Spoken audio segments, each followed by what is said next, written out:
Hello and welcome. My name is Mark. This is Riffle Shuffle and Roll, and today I'm going to be teaching you a little game called Cucumber. If it's your first time visiting the channel, be sure to hit subscribe and the bell so you're notified about new games every week. If you've seen my video for Gudetama, then you already understand the basics for Cucumber. Gudetama was in fact based off of the game Cucumber, which is played in Northern Europe. This is a last trick game, so that means only the last trick of each round matters. The player who wins that trick earns points equal to the card that they used to win the trick. So if they win the trick with a 10, they get 10 points for the round. And points are bad. You're going to get 2 lives in this game. As soon as you hit 21 points or more, you lose 1 life, and your score resets to the next highest score. So you're kind of hoping that the next highest score isn't very high. After a player hits 21 for a second time, that ends the game, and the player with the lowest score wins.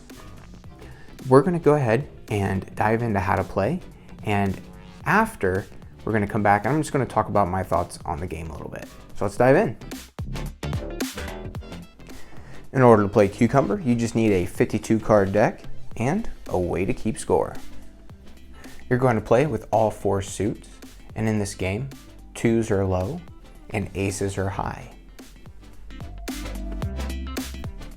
To set up for the game, determine a dealer, and the dealer will give each player 7 cards. Deal them one at a time. The rest of the cards are simply placed face down off to the side.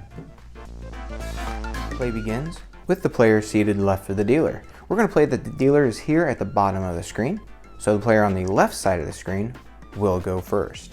Now in this game, suits do not matter, and the player that goes first, they can play any card they want to the trick. And in fact, the only trick that matters in this game is the last one. So, player 1 leads the trick with any card they want. They're going to go ahead and lead the 10 to the trick. Play passes left, and player 2 has 2 options. They can either play a card that is equal or higher to the previous card played, or they can play their lowest card. So they can play a 10 or higher, or they can play their 3. They're going to go ahead and play their 10 to the trick. Play passes left, and again, that player can play a card that is the same or higher than the previous card played, or their lowest card. So they can play a 10 or higher, or one of their 6s. They are going to play their queen to the trick, and play passes left. Now we're down here at player 4, and they can either play queen or higher, or their lowest card. They do not have a queen or higher, so they have to play their 4. The highest card played to the trick wins the trick. So player 3 is our trick winner. They collect the trick and they lead. I have fast forwarded a little bit and I played through one more trick. Player 2 won that trick. Now I want to show you what happens when there are 2 copies of the highest card played to the trick. So player 2 leads with a jack. Player 3 is going to go ahead and play their king. Player 4 cannot meet or beat the king, so they have to play one of their 5s. And player 1 is going to play a king as well. When more than one copy of the highest card is played to the trick, whoever played it last wins the trick. So player 1 would win the trick and collect it. They get to lead. And play like that continues until the very last trick. And this is the only trick that matters for points. Player 1 won the previous trick, so they get to lead. And they lead with their 3. Everybody else plays their final card. The highest card takes the trick. When determining your score for the game, numbered cards are worth the value of the number on the card. So the 2 is worth 2 points, 3s are worth 3, and so on. Jacks are worth 11, queens 12, kings 13, and aces are worth 14 points. The jack wins the trick. Now, Player 2 is going to earn points equal to the card that they won the trick with. So they earn 11 points. The scorekeeper would write that down. Now there is potential for a scoring bonus. So let's reset this final trick, and we're going to replace this 8 of clubs with another jack. So player 1 leads the final trick with a 3. Player 2 plays a jack. Player 3 also plays a jack. And player 4 finishes the trick with a 7. So what happens is, in this case, player 3 would earn 11 points to their score. Player 2, having played the same card as the trick winning card, they get to deduct 7 points from their score. And in fact, if other people also played a jack, they would get that bonus as well. They get to deduct 11 points from their score. However, a player's score cannot go below 0. So they can deduct their score all the way down to 0 and stop. After the score for that round is tallied up, the cards are collected and deal passes left. You will continue playing rounds until a player hits 21 points. Let's go ahead and talk about how scoring for the game works. Play rounds until one player earns 21 points or more. That player loses one of their lives, and that is usually shown with a little cucumber drawn in the score pad. Their score is reset to the next highest score. So Mark's score is reset to 18 because that is the next highest score. Play continues, and when a player crosses 21 points for a second time, they lose their second life, and that ends the game. The player with the lowest score wins. If there's a tie for lowest score, all the players involved in the tie play one more round in order to break it. All right, well that was Cucumber. Very, very simple game.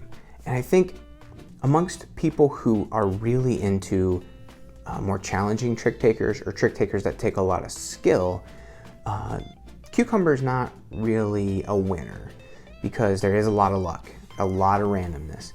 You can get hosed by the deal just as easily as by another player.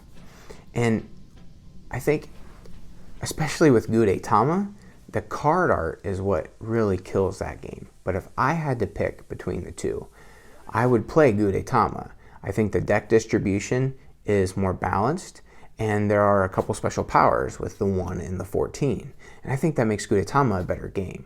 However, I think Cucumber is the perfect game to teach people trick taking. I have family members that have never played a trick taking card game. And now that I know Cucumber, I believe that's going to be the perfect game to teach them with. It fits the climate of the kind of card games that we like to play as a family, which is typically Rummy or Uno. And I think Cucumber fits that perfectly because of that leaning towards luck. I always kind of refer to the luck skill scale, where luck is on one end and skill is on the other. And I think Cucumber kind of leans a little more, well, definitely leans a little more towards luck on that scale. And I tend to hang out more in that part of the scale.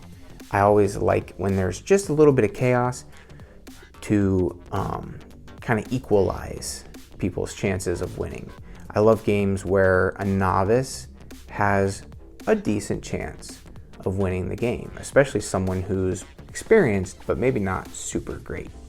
And with Cucumber, there's some choices to be made, especially when you have the lead. Are you going to lead your highest card and just power your way through, or are you going to hang on to some of your highest cards so you can win the tricks? Because if you get rid of all your high cards in the beginning, then you're going to be stuck getting rid of all your low cards towards the end of the game. And then you're going to be most likely capturing a trick at the end, and it's going to be worth a lot of points.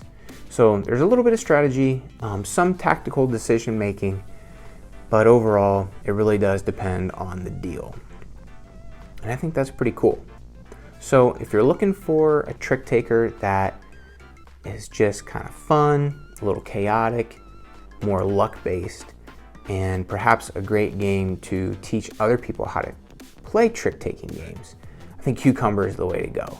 There's no bidding, there's no trump suit, there aren't any cards that change rank, and I think that's what makes it perfect for beginners. All right, well, that is it for now. Be sure to check the description for links to Riffle Shuffle and Roll's official website, where there are original games published by Riffle Shuffle and Roll. Check out Game Rules for a huge, growing library of games. It's a good way to kind of check out new games, decide whether you like them or not, and give them a try. They've got traditional games and games that can be purchased off the store shelf. That is it for now. Until next time, keep on playing.